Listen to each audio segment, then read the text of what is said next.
Кайысжанның атасысыз. Парламенттің ақсақалдарының қатарын толықтап қалдыңыз.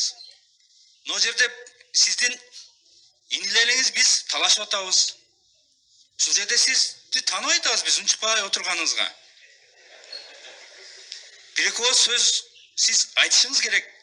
Балдар мындай емес, да туры талашып атасыңар, бирок жолу мынандай деген сөзді біз сізден күтіп атабыз. Біз сізді бұл ертеге кече мандат алып келгениңизде бар кубанбаса дагы кубангандардын бири менмин. Чындап. Мен сіздің үнүңүздү мына жерде уккум келип атат. Рахмат. Микрофонду кош берип койсоңор, өмүрөк Ишкешик. Урматтуу депутаттар, урматтуу төрага, мен бүгүн сүйлөбөйүн дедим элем, суроо түз эфирден берилди, жооп бербей койсом болбойт. Мен кыргыз саясатчыларын коён жатагына чейин билем. Алтынбек Жапаров ары кыйшайганда оюнда эмне бар экенин билем, бери кыйшайганда эмне бар экенин билем. Ким эмне үчүн сүйлөп атат, ким эмне үчүн сүйлөбөй атат, аны да билем. Мен эле эмес, ар бириңер билип калдыңар. Ар бириңер билип калдыңар. Жакшы ниетте айтып, жакшы максатта айтканы менен эмне каалап тургандыгыбызды биз баарыбыз билебиз.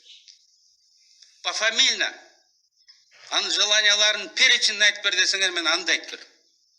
Бирок мен азыр биринчи муну айткым келет. Урматтуу төрага, депутаттар ант бергенден кийин ыйгарым укугуна киришет. Азыр эки коллегабыз ант бергени турат. Президент ант бергенден кийин ыйгарым укугуна киришет. Ага чейин ал анат каралбайт. Соттор ант бергенден кийин сот болуп эсептелинет. Ант бергенге чейин андай бийик жооптуу кызмат эч кимге берилбейт. Өкмөт кечиктирилбестен 2 жуманын ичинде ант берилсин деп Конституцияда жазылып турат. Бул эми созулуп кеткенде. Ушундай кыйын кезде, ушундай жооптуу чечимдерди кабыл алган өкмөт эмне үчүн бул Конституцияга колун коюп элдин алдына ант берген жок? Мен биз так ошондон башташыбыз керек деп эсептейм. Так ошондон. Ант бул биздин президенттер айтмакчы. Ыйык нерсе. Ант өзүнө эле эмес. Керек болсо бала чакасына чейин антты бузса тиет.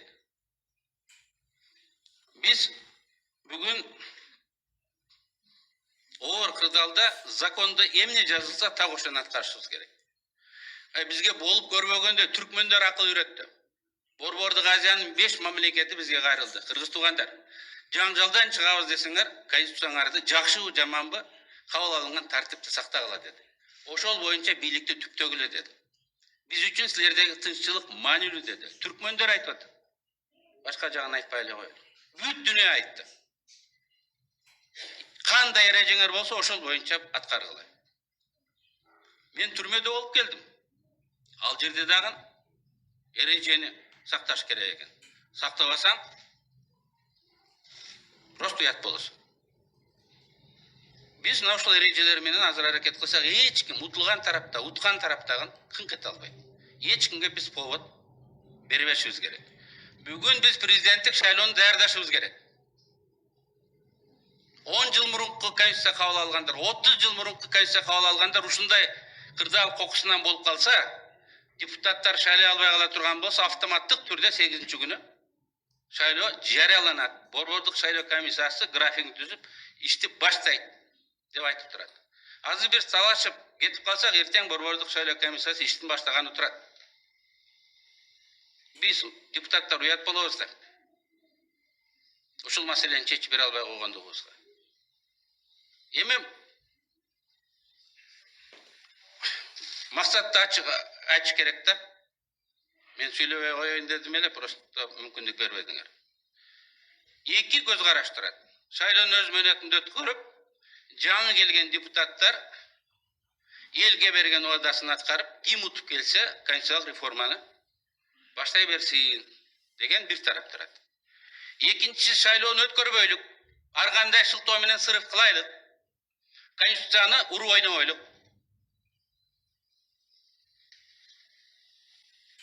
Элдин талабы деген талапка жамынып өткөрбөй койлук дагы накта президенттик бийлик формасын жасайлык деген тарап турат. Мен силерге гарантия менен айтам. Бул күндө өтөт, 1 жылда өтөт, 2 жылда өтөт, президенттик шайлоодо кирет.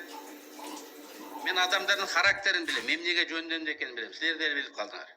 Эгер ошол система өтө турган болсо, бизде Өзбекстан эмес, Казакстан эмес, Түркмөнстан болот. Мына биз азыр характерибиз менен сыймыктанабыз. Көз каранды эмес, биздин депутаттар талашабыз дейбиз. Эгер андай тартип келе турган болсо, мына элге дагы мен жоопкерчилик менен айтам. Түркмөнстандын парламентинде отуруп, жүгүнүп туруп кол чаап турасыңар.